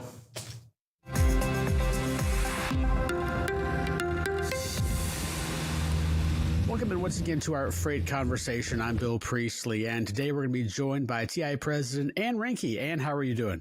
I'm doing okay. How are you doing, Bill? Nice to finally see your face. Good to see you as well. Of course, we're going to start the conversation off by continuing the conversation from last week. And of course, that was with Omar Singh, the president and CEO of Surge Transportation. And I asked him, if you had the ear of everybody in the freight world, where would you like the conversation to go in terms of freight? And here's what he said. I enjoy the opportunities to collaborate, right, with each other. I mean, so in our kind of there's a open API initiative, and there are a lot of companies like TextLocate and Surge and some of the others that are starting to contribute their data to try to, and we don't even really know where it's going yet, but to kind of share as much as we can so we can have, it's called this open visibility network. Right. And just kind of try to make each other kind of better, help each other kind of learn what the, as they say, the art of the possible is. And so we're all kind of contributing our information into this community right now, into this network. We don't even really know where it's going to go yet, but I like to see the collaboration. It's a very fragmented industry. I think it stays a fragmented industry with tens of thousands of brokers and tens of thousands of motor carriers. But I think there's also a way for us to collaborate together better. And not only have we been fragmented, I think we've been somewhat siloed in the past. And Freight Tech is kind of starting to bring some of that together and break down the silos, even though we may continue to be fragmented, but maybe not fragmented and siloed, just fragmented. So I think that would be very exciting for me to see happen. And it's a very interesting idea. A lot of people like data sharing in terms of it's going to be something that can make life a lot more efficient for a lot of people. Other people say it's a slippery slope. What do you think? Yeah, so first let me compliment Omar Singh, who is a valiant member of our board of directors at TAA and provides a lot of value. He's very engaged, particularly on the policy front. He's a member of our TIA PAC board, so he thinks very deeply about issues. So whenever Omar speaks, I take it seriously. I think he made a couple great points. One, which is this: Freight Tech is providing great visibility for all of the partners along the supply chain. And if there is a way to harness that visibility so that we can break down silos between carriers, between shippers, between brokers, then that's something worthy to pursue. I don't know, and he said the same thing. What does that look like? I don't know, right? Because everyone has a proprietary interest in keeping their data safe and secure for a variety of reasons, both competitive and cybersecurity and all of the above. But I think it's a worthwhile aim. And in fact, if you think about it, at the beginning of the supply chain crisis, so no one wants to go back. I don't even like to think about the early days of the pandemic. But when freight started picking back up again and the supply chain sort of got overloaded, I think the Biden administration at that point said, let's try to come together to put a visibility data initiative, that flow initiative. Now, you haven't heard anything from anybody from that recently. And I think it's because it's pretty challenging. People are willing to give data up to a point. And what is that point? We've got to discern. And maybe if there was a sense of, we can give you this data, you've got to keep it in a secure location, you cannot provide it to anybody else, there's a non-disclosure agreement. I really don't know, but I do think that there is some benefit that we're all speaking the same language, that we all know what's happening across the supply chain, because that's where you can really figure out where the pinch points are and try to address them as quickly as possible. Gotcha. Let me kind of jump back out of that, because you dovetail beautifully into what I think our conversation is going to be about for the most part. But going back to like a 50,000 foot view of the situation, if we go back pre-pandemic and kind of look at the arc of where freight and transportation were headed at that particular point, and then of course all heck breaks loose and paradigms change, and all of a sudden we have no idea what's going to happen, and then all of a sudden we reach this great zenith, and then it all comes crashing down. What do you think is the difference between the arc of where freight was headed pre-pandemic to where you think it's going now? Yeah, so that's a great question. I think a couple things. One is, I think freight, not in 2019, in 2018 was, at that point, had been at the highest level it had ever been. In 2019, it slightly slowed. So I think probably we would have gone this sort of percolating in this kind of up and down cycle. Brokers in particular would have been riding an up wave and, sort of falling on a low wave. Now, because of the pandemic, and maybe I'm just a hopeless optimist, I do think as it relates to the broker and as it relates to freight moving, generally speaking, the broker is being turned to more and more often outside of the spot market. So really in a contractual way, because they found, the shipper found the utility of the broker, finding that magical capacity.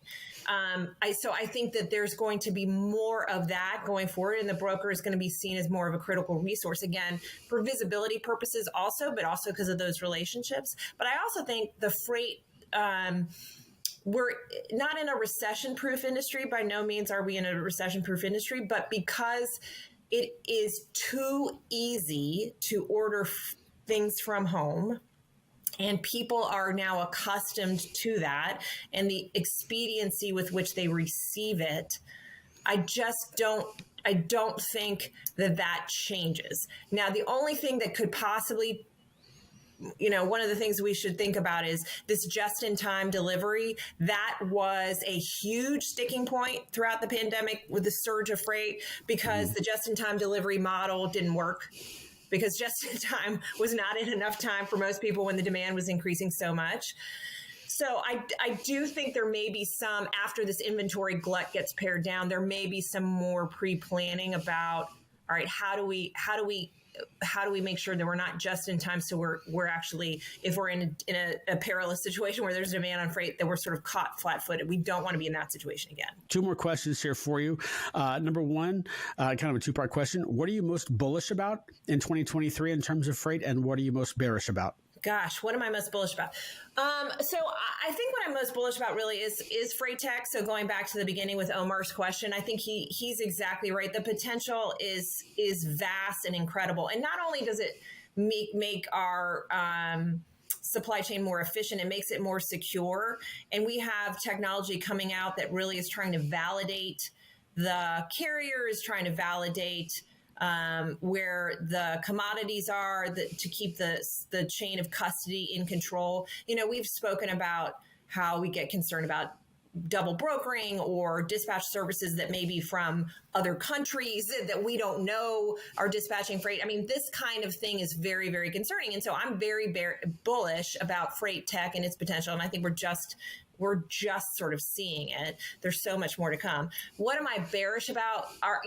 Some of our members have actually laid off people because they are very concerned that the freight market stays sluggish. You and I both know it's not that it's fallen off a cliff, because it hasn't. It just hasn't been at the dizzying heights of the last 2 years. I don't think it gets back to the dizzying heights. So people almost retrench too much because it wasn't so spectacular. So what I guess I get bearish about is, will there be this contagion of people who think, well, it's not what it was, so we better just retrench completely. And that's not good for anybody.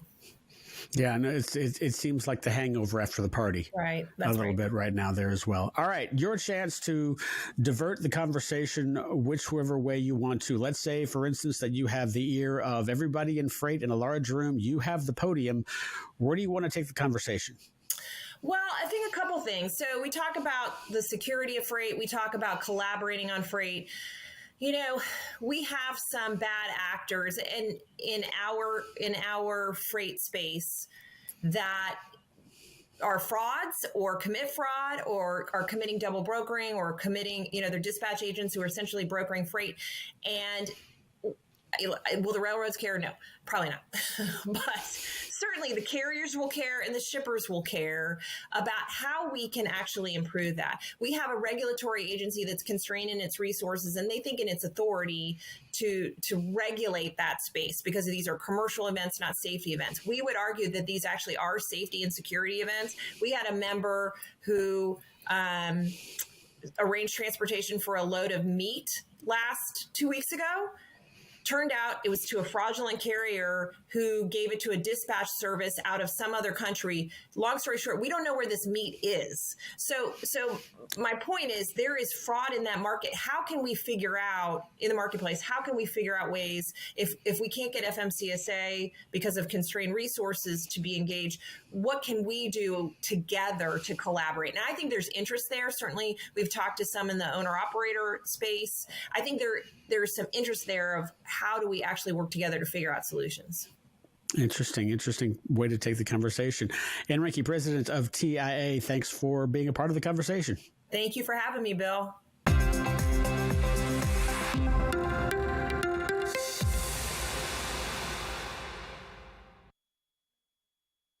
With Anne Reinke, you can log on to youtube.com/freightwaves, hear her take on labor issues, technology, and what she's bullish and bearish about in freight. Stay tuned next week. We'll have somebody else address the topic that she proposed in our freight conversation. We're going to take a quick break, and we will be right back to wrap up your Thursday show.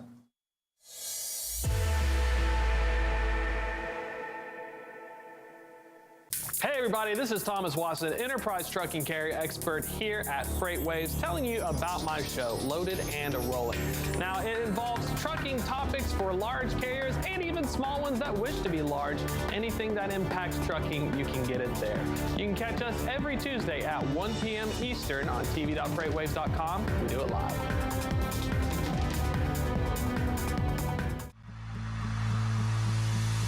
When guests come to an event like F3, we know what they want is a chance to show off their products, their swag, and make new partnerships that will last until our next FreightWaves event.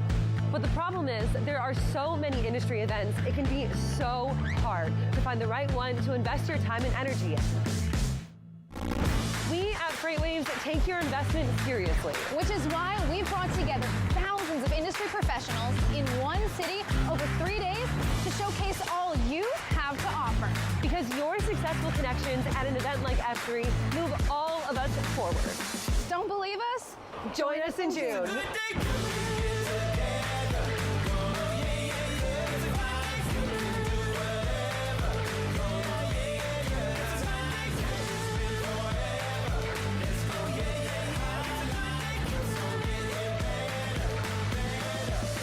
It's a good day coming.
Welcome back. Time for one final check of your top stories this morning before we get out of here on your Thursday.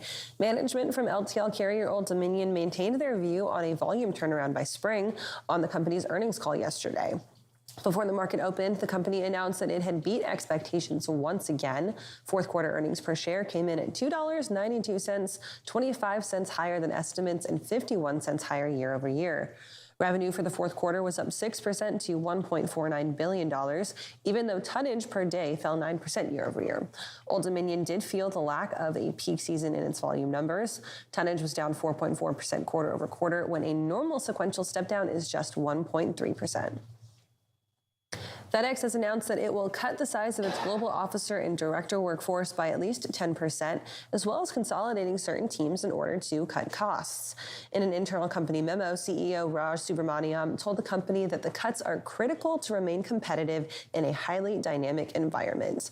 The memo did not say which teams or functions would be consolidated, but did say that it would not affect a huge amount of employees, as FedEx only has about 100 global officers and directors.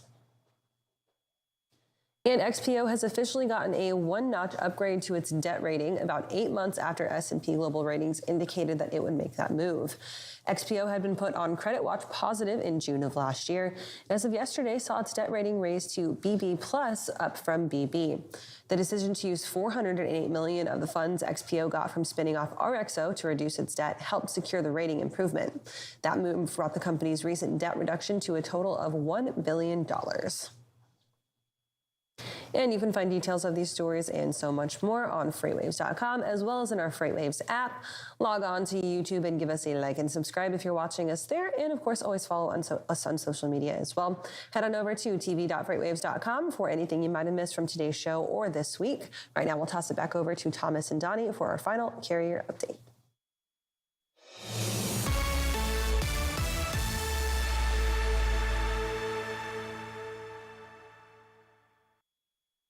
And joined by Donnie Gilbert. We're talking about the impact of weather on carriers. It's very important sometimes to understand the extent of it. Looking at this map here, my favorite part is if you see Chattanooga in the far corner, it's like a Helm's Deep, a bastion, because our mountains are so amazing and we're hidden in this valley that luckily so far the ice has avoided us. But for the rest of the country, Donnie, talking about the country, it ain't looking so pretty. No, so this is one thing that we're looking at. This is one reason I'm telling carriers, push your spot rate prices up. Why?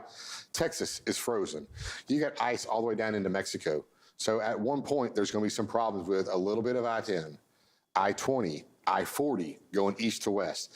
Now, this is going to affect this freight that's picking up in California and coming east, or anything picking up the east and going west. It's going to slow these trucks down. They can't deliver on time. Therefore, they can't pick up their next load on time. Freight starts backing up. And when that starts to happen, you need to move some stuff, sometimes maybe in a more timely manner, and you may have to pay a little bit more for that truck.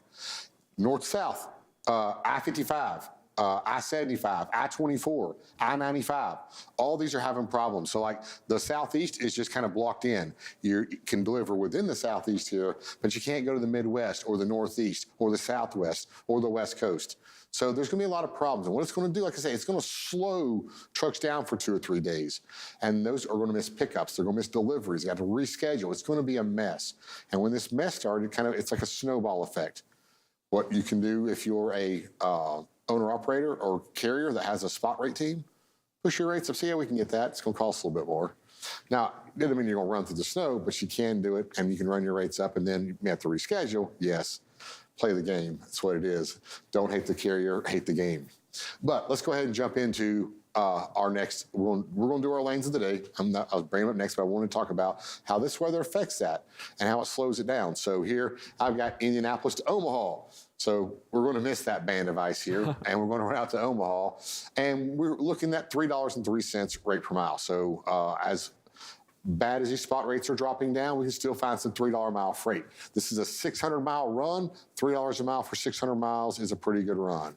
But the Midwest out there in Omaha has been hit with weather as well in the past few weeks, so a lot of people don't like to run out to Omaha. I love the market of Omaha. Why? Particularly, I made a lot of money getting Omaha back to Chicago.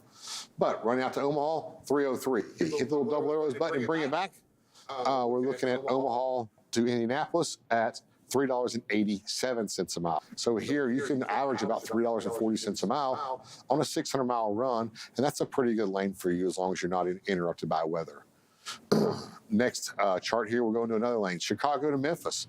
Now this one, you are going to hit some snow and ice if you run this lane right now, but it's 534 miles and averages 350. We've seen a little bit of a bump in rates, but not enough of the effect yet. For 2 reasons. Number one, are you not pushing your rates up enough? Or you got too many people out there just accepting cheap freight or think that 350 a mile is just fine and jumping all over it? You still have an opportunity to push rates up, even on a good lane like this, just because of the snowstorm that Memphis is currently receiving right now as well. We're going to stay with Chicago. Next chart here, we're going to run Chicago to Charlotte. Again, we're going to hit that snowstorm. Charlotte I-95 corridor is going to feel these storms as well, so it's going to stop that. So crossing over this storm here, we're still at 358. Again, you can push these rates up probably to the higher part of these on these maps here. We have the range, low and the high. At least get up to the high, maybe a little bit above that high, and take advantage of these opportunities to push back against the shippers that have pushed these prices down. Exactly. And even Chicago's got a wealth of market carriers who are more than willing to try and push up those rates, especially same day. So I would expect we'll see a little bit more move in the coming days as it plays catch up. And drivers know how to run in the snow. It's very difficult to run in the ice. If you're a driver, play it safe. Don't risk your life or anybody else's life. You get into bad weather, just pull your truck over. And you can always reset those deliveries. Just say no. Make sure you have change as well. Some places require them. Chain banks are expensive. PSA. That's going to be it for this carrier update, though. Thanks so much, Donnie. We're going to toss it back over to Kaylee and Anthony. All right, guys, we are done here for your Thursday, but never fear, plenty more to come on FreightWaves TV for the rest of your day. That's right. In just about an hour, we're going to have one of the best shows you can watch, not just at FreightWaves, but in general. And that's going to be Freightnomics with myself and Zach Strickland, and that's going to be at noon Eastern. Standard Time. But Kaylee, I gotta mention real quick, of course your weather updates are always important, but definitely some crucial stuff going on right now. Yeah, 100%. And so if you want to catch any of those weather updates that you missed from today, you can recap a FreightWaves Now up. It'll be live on YouTube as well as on tv.freightwaves.com. So go ahead and scroll on through there to find any of those weather updates that you might have needed. Following that, we'll have Refuel with Scott Bearhang taking the higher road drops today, as well as People Speaking Rail with Mike Bowden-Distel and Joanna Marsh. So tons more that you don't want to miss. Anthony, let's talk a little bit about Global Supply Chain Week to wrap us up. We're about 3 weeks away from the start. That's right. And if there is a Super Bowl of virtual events, this is it right here. And there is still time to get registered, and it's absolutely free to get registered. And once you get registered, you'll make yourself eligible for a free giveaway. Might not win a Super Bowl ring, but hey, you could wear a pair of AirPods Max. All right. Thank you guys so much for being with us here on this Thursday morning. We'll see you tomorrow to wrap up the week.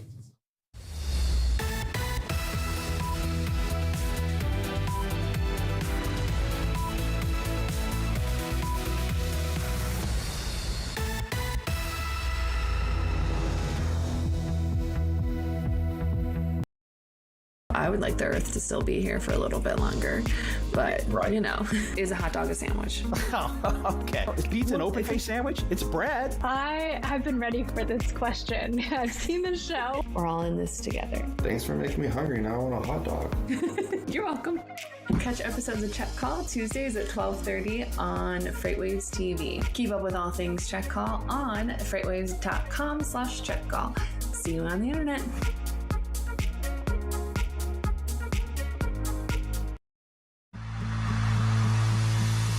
When guests come to an event like F3, we know what they want is a chance to show off their products, their swag, and make new partnerships that will last until our next FreightWaves event. But the problem is there are so many industry events, it can be so hard to find the right one to invest your time and energy in. We at FreightWaves take your investment seriously. Which is why we've brought together thousands of industry professionals in one city over 3 days to showcase all you have to offer. Because your successful connections at an event like F3 move all of us forward. Don't believe us?